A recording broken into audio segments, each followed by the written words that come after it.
Now at 4, we are tracking Hurricane Helene pushing northbound. It's going to give us some crazy wind tomorrow. We're going to time out when you could get some gusts, sometimes over 50 miles per hour. And from flooding to flight cancellations, Hurricane Helene is just beginning to wreak havoc here in the U.S. We're going to show you how the Gulf Coast is preparing and why this storm is different. Also targeting new gun and mass shooting threats. The executive order President Biden just signed today. Live from Indy, you're watching 13 News.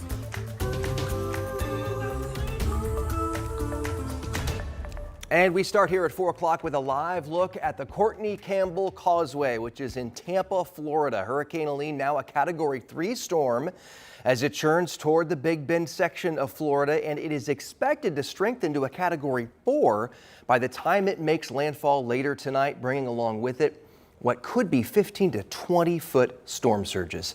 Thanks for joining us. I'm Dustin Grove. And I'm Anne Marie Tiernan in this afternoon for Felicia, who is working sunrise this week. Well, the impact of this hurricane is going to be felt all the way here in central Indiana. It's just a matter of time. So who's tracking that? Our meteorologist, Matt Standards, joining us now, has been tracking Helene and the impact that the weather will have here. And this is leading to an alert, isn't it? Yes, we have an impact alert day for tomorrow, all day long.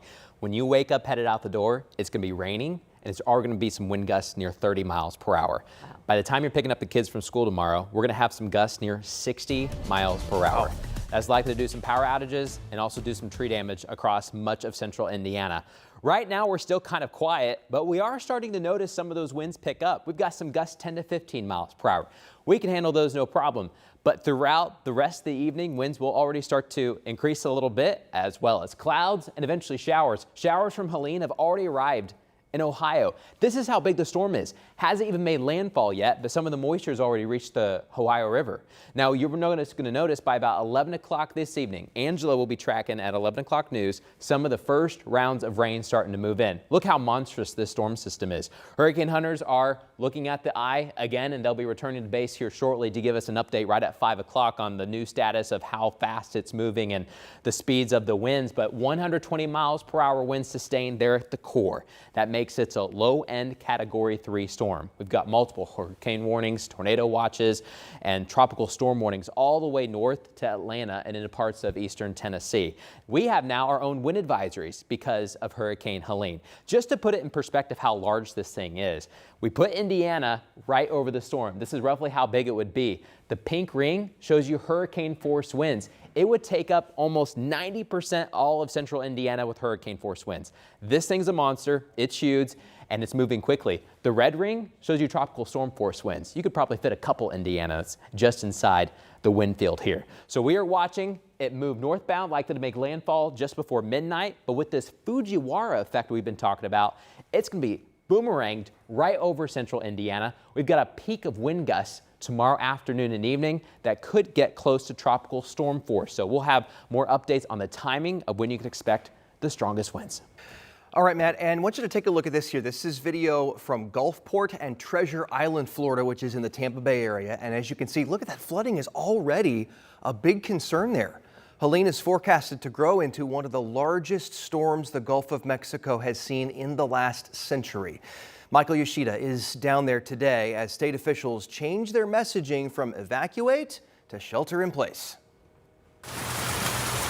Every minute that goes by brings us closer to having conditions that are going to be simply too dangerous to navigate. The National Weather Service is using another term, unsurvivable. When it comes to the storm surge, Helene is expected to unleash on parts of the Florida coast in the coming hours. If it's 20 feet like they're saying, it's going to change the landscape in Franklin County, I can assure you that. Franklin and Taylor counties are in Helene's expected landfall zone. But for much of Florida's Gulf Coast, mandatory evacuations have been in place since Wednesday, with state and local officials imploring residents, leave while you can. Some people have made decisions that they're going to hunker down, even though they were requested to leave.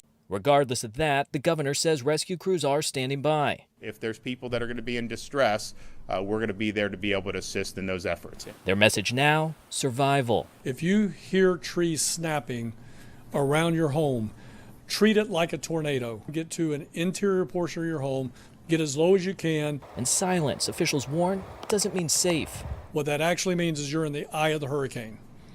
All right, do not go out and survey damage. An eye that could be up to 50 miles wide, with more catastrophic conditions less than an hour behind it. Helene is expected to roar up the southeastern U.S., with impacts felt as far north as D.C. in the days ahead. Right now, along with Florida, Georgia, the Carolinas, and Virginia are under a state of emergency. In Steinhatchee, Florida, I'm Michael Yoshida reporting. And other news now here in central Indiana. A homicide investigation is now underway after a 65-year-old man was found dead in a downtown Indianapolis apartment. Investigators now telling 13 News they found that man around 2 o'clock yesterday afternoon along Mass Ave near East Michigan Street. IMPD was called to the apartment for a welfare check, but when they arrived, they made the discovery of Forrest Hill Jr. there with trauma wounds. Hill was pronounced dead at the scene. Today we learned a judge will decide in November if and when Dana Shepard will return to Indiana to face charges for the cold case rape and murder of Carmen Hope Van Huss.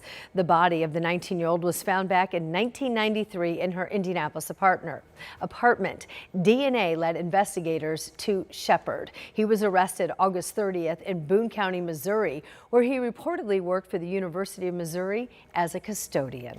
Happening right now, let's take you live to the state of downtown Indianapolis. This is in the historic LS Ayres building downtown.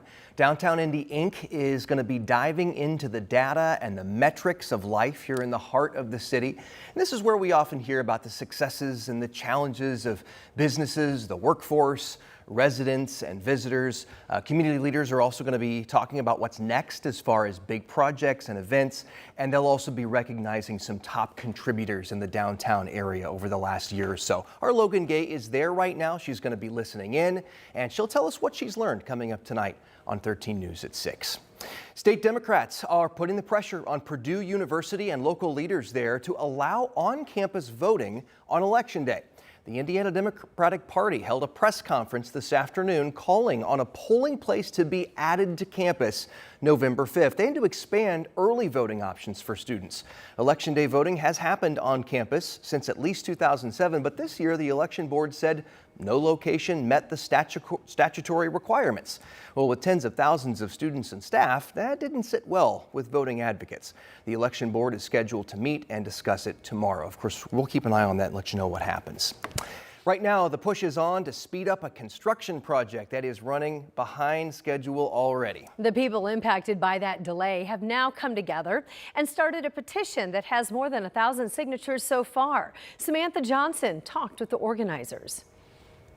We've told you several times about this project, the Washington Street Bridge over Little Eagle Creek.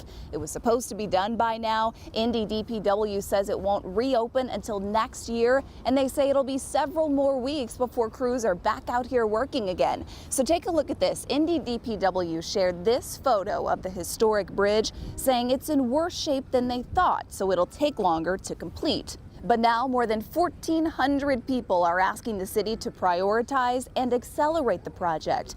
They say business owners are hurting, even considering laying off workers. And just getting to a grocery store has proven to be a challenge on what is supposed to be a main thoroughfare into downtown. George Creer, who works at Joe's Auto Sales, helped start the petition. This particular day there was 51. This one was 54. This day was 55. It's a snowballing. It's great, great if it works. The city responded to the concerns by saying, quote, Indy DPW recognizes that construction is disruptive, but ultimately our mission is to maintain safe infrastructure for all users. So right now, DPW says project managers are waiting on a new design and new materials before they can move forward. Construction is expected to start next month. On the west side, Samantha Johnson, 13 News. Thanks, Samantha, for that. We've got some traffic delays on I-65 close to downtown and before you get to downtown. We've got some delays now adding up. It's about a 10-minute delay coming in from the south or from the north right now. We've had a crash there on the east side of the skyscrapers. You're looking towards the south, so these southbound lanes on I-65, we've had this crash. Folks have had to stay off towards the center lane and also the inside lane. Otherwise, we are moving It is a little bit slow though. This is all the way to the north side. So this is the same I-65 south all the way towards that crash. And it is slow when you're looking towards 21st Street. We'll have more updates on traffic here in just about 10 minutes. All right, thanks for keeping an eye on it for us, Matt. Improving active shooter drills in school. Just ahead here at 4, details on President Biden's latest executive order. An indictment unsealed. The charges New York's mayor now faces after a months-long investigation.